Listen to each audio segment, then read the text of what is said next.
اب وہ شعراء آفاق آیت آ رہی ہے جو اللہ تعالیٰ کی علم اور قدرت کے اوپر سمجھ لیں ایپیکس جو آیات ہیں ان میں سے ایک ہے. وَعِندَهُ مَفَاتِحُ الْغَيْبِ، اور غیب کی کنجیاں تو اسی کے ہاتھ میں ہیں. لَا يَعْلَمُهَا إِلَّا هُ، ان کو کوئی نہیں جانتا سوائے اس کے. یہ وہ آیت ہے جو اما عائشہ نے تلاوت کی تھی اور جو بخاری مسلم میں آتا ہے، جو انہوں نے کہا تھا 3 چیزیں ایسی ہیں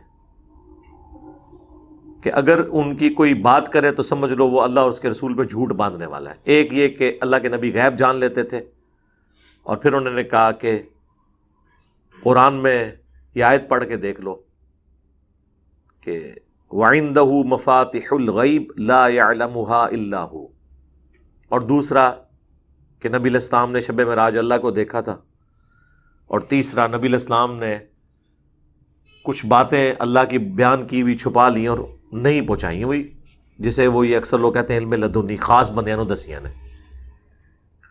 وہ میں پچھلی دفعہ ڈسکس کر چکا ہوں آیت نمبر 50 کے کانٹیکسٹ میں. وَيَعْلَمُ مَا فِي الْبَرِّ وَالْبَحْرِ، اور وہ جانتا ہے جو کچھ بھی خشکی میں ہے اور جو سمندروں میں. خشکی میں جو کچھ ہے، سمندروں میں. ابھی مزید وہم نکلے گا. وَمَا تَسْقُطُ مِن وَرَقَةٍ إِلَّا يَعْلَمُهَا، اور دنیا کے کسی درخت سے کوئی پتا نہیں ٹوٹتا مگر اس کے علم سے. وَلَا حَبَّةٍ فِي ظُلُمَاتِ الْأَرْضِ، اور نہ ہی زمین کے اندھیروں میں کوئی دانہ پھوٹتا ہے مگر اس کے علم سے. وَلَا رَطْبٍ وَلَا يَابِسٍ، اور نہ کوئی تر ہے نہ کوئی خشک چیز. إِلَّا فِي كِتَابٍ مُبِينٍ، مگر یہ کہ اللہ تعالیٰ نے لوح محفوظ میں پہلے ہی اسے لکھ لیا ہے. کوئی خشک اور تر، نہ دریاؤں میں نہ سمندروں میں نہ خشکی میں. کوئی درخت چاہے وہ سمندر کے اندر ہے چاہے وہ زمین کے اوپر ہے، اس کا اگر کوئی پتا بھی گرتا ہے، کوئی دانہ جو سمندر میں پھوٹتا ہے، کسی درخت میں کا دانہ جو ہے وہ زمین کے اوپر پھوٹتا ہے، اس میں سے کھیتی نکلتی ہے، یا کسی دریا کے اندر، سب اللہ کے علم ہے. اور ایسا کامل علم ہے کہ اللہ نے لوح محفوظ میں پہلے ہی لکھ لیا ہے کہ یہ ہوگا. اللہ اکبر کبیرہ والحمد للہ کثیرہ وسبحان اللہ بکرۃ واصیلا. وَهُوَ الَّذِي يَتَوَفَّاكُمْ بِاللَّيْلِ، اور وہی ہے جو قبضے میں لے لیتا ہے تمہاری جان کو رات کے وقت. وَيَعْلَمُ مَا جَرَحْتُمْ بِالنَّهَارِ، اور وہ جانتا ہے جو کچھ تم دن میں کماتے ہو، دن میں جو تم اٹھاتے ہو، یعنی جو روزی کماتے ہو کوئی بھی چیز، یہ اس کے علم کے اندر ہے. اور رات کے وقت جو جان قبض ہوتی ہے وہ بھی سورہ الزمر میں آئے کہ اللہ تعالیٰ نیند کی حالت میں بھی روح کو قبض کر لیتا ہے اور موت کی حالت میں بھی. اور نیند کی حالت میں جو روح قبض کرتا ہے، جس کو زندگی دینی ہوتی ہے، پھر وہ روح واپس لوٹا دیتا ہے، اور جس کی موت مقدر ہوتی ہے پھر وہ اپنے پاس روک لیتا ہے. اسی لیے نیند کو موت کی بہن کہا گیا.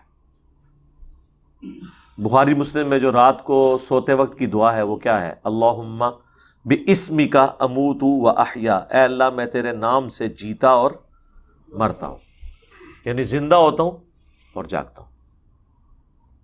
وہ آئی دعا بخاری کے اندر کہ آپ نے صبح اٹھ کے کیا دعا مانگنی ہے؟ الحمدللہ الذی احیانا بعد ما اماتنا والیہ النشور.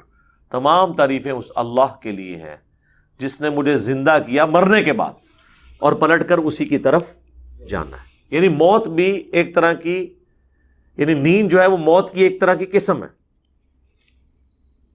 تو وہی اللہ ہے جو رات کے وقت قبض کر لیتا ہے اور جانتا ہے جو کچھ تم دن کے وقت کام کرتے ہو. ثم یبعثکم فیہ، اور پھر وہی ہے جو تمہیں نیند سے بیدار کر دیتا ہے. لیقضی اجل مسمی، تاکہ پورا کر دے جو تمہاری بقیہ کی زندگی دنیا میں باقی ہے. کئی لوگ سوتے ہی سو جاتے ہیں، ہوتا ہے آپ کے سامنے ہی، رات کو بالکل ٹھیک سوتے ہیں، صبح اٹھتے ہی نہیں، وہ اللہ تعالیٰ واپس ہی نہیں کرتا. لیکن اس روح اور جسم کا رشتہ اس اعتبار سے سانس چلنے کی وجہ سے برقرار رہتا ہے. اور جب سانس کی ڈوری اللہ تعالیٰ توڑ دیتا ہے پھر روح اوپر ہی رہ گئی، بندہ فارغ۔ ثم الیہ مرجعکم، پھر تمہیں لوٹ کر اسی کی طرف جانا ہے، ثم ینبئکم بما کنتم تعملون، پھر وہ تمہیں بتا دے گا جو کچھ تم دنیا میں اعمال کیا کرتے تھے۔